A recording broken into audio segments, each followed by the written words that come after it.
I don't know about you, but I get great satisfaction in witnessing a game that actually deserves to be successful succeed. I love the fact that in recent years, Witcher 3 has been selling tons of copies year by year despite being an older title. I love that Nintendo games like Breath of the Wild and Mario Odyssey have gone on to do so well. I love how the once niche Nier series received mainstream attention with the success of Automata, that Persona 5 went on to be the highest selling entry in the series, and I could just go on and on. These are games that show you don't need to nickel and dime players at every turn to be successful in this industry. It also pleases me to see that 2018 is off to a great start in terms of seeing great games being released. January alone saw the release of two great titles, Dragon Ball FighterZ and the one and only Monster Hunter World. February has also played host to fantastic single-player experiences like Shadow of Colossus Remake and Kingdom Come Deliverance. But in this video, I'd like to focus on Monster Hunter World, a game that took the world by a storm,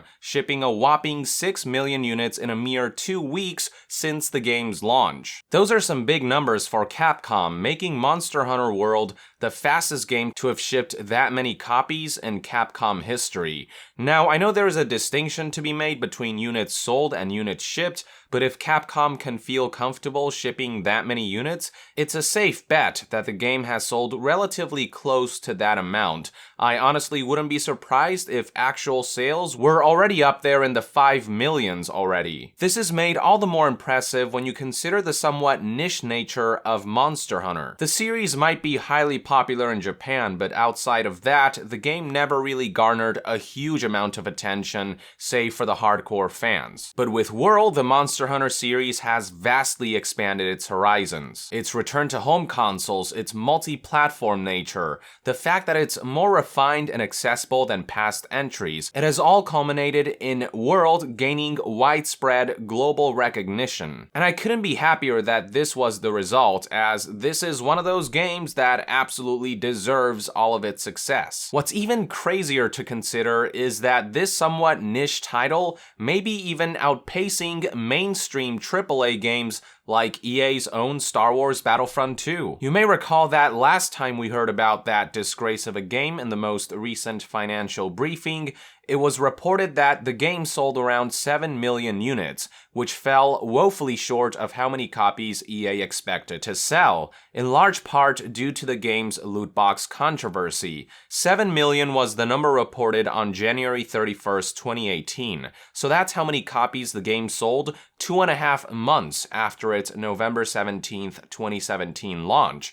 I don't know about you, but judging by how Monster Hunter World got close to that figure in a mere 2 weeks, it seems as though the game is well on its way to surpassing Star Wars Battlefront 2 in sales numbers. Think about that for a second. The more niche Monster Hunter game catching up to and maybe even surpassing sales of a mainstream game of the hugely popular Star Wars franchise. I really don't think it takes a genius to figure out why Monster Hunter turned out to be such a commercial success. It really comes down to positive word of mouth. When the game was first announced back in E3 2017, people were immediately excited about the prospect of a high-fidelity, current-gen home console Monster Hunter game with a seamless sandbox open-world system, a first for the series. From there, it was confirmed that Monster Hunter World would not feature any kind of loot box system or recurrent monetization scheme, with the series producers stating, quote, "You've already kind of got loot as a core gameplay aspect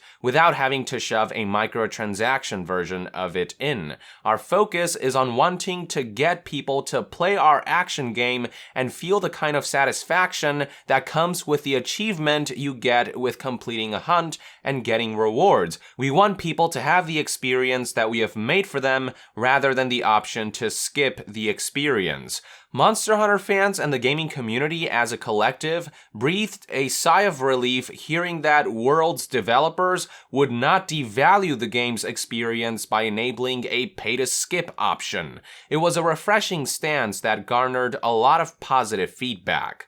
From there, once people got to try out the beta weeks before the game's launch, praise was pretty much universal, with many applauding the way the game streamlines previously cumbersome or tedious features and takes the series to a whole new level by introducing seamless worlds, enhanced graphical fidelity, and all-around smoother gameplay. Finally, the game launched to worldwide acclaim from both critics and players alike, and at that point, the game's commercial success was all but assured. It helped that Monster Hunter World also happened to release at a perfect time in which Destiny 2 players became fed up and disillusioned with the numerous ways that Bungie had tried to swindle its community through underhanded rewards throttling and shady monetization schemes. This resulted in many Destiny 2 players migrating to Monster Hunter World. Even prominent Destiny content creators shifted away from making Destiny content to try their hand at making Monster Hunter World content. I'm reminded of a statement by CD Projekt Red CEO Adam Iwinski that I shared in my last video. In response to the loot box controversy, he said, quote, "There is no better PR than a happy gamer recommending your title to their friends. Truer words couldn't have been spoken, and there is no better proof of that than Monster Hunter World's success." I would also add to Iwinski's quote that there is no worse PR than unhappy gamers advising against your title to their friends, and there is no better proof of that than the likes of Battlefront 2 and Destiny 2, both of which suffered disappointing sales performance and waning player interest. And that's what it all comes down to at the end of the day. Monster Hunter World was just a good game that did not sacrifice its integrity and potential for the sake of monetization. There is no rewards throttling, no manipulative marketplace, no exploitative glorified gambling system, none of that shit. As a result, the game maintained a good standing with hardcore fans and gamers since its announcement, and that positive energy even spread across more casual fans and gamers, as well as disillusioned communities who needed a new home. Even after launch, Monster Hunter World continues to garner immensely positive feedback, and it continues to draw in new crowds. Sadly, though, I'm willing to bet that Monster Hunter World will still not end up earning as much money as disgraced AAA games with microtransactions. But at the same time, a game doesn't need to earn all the money in the world to be considered successful. I can guarantee you that Monster Hunter World will make its money back and then some,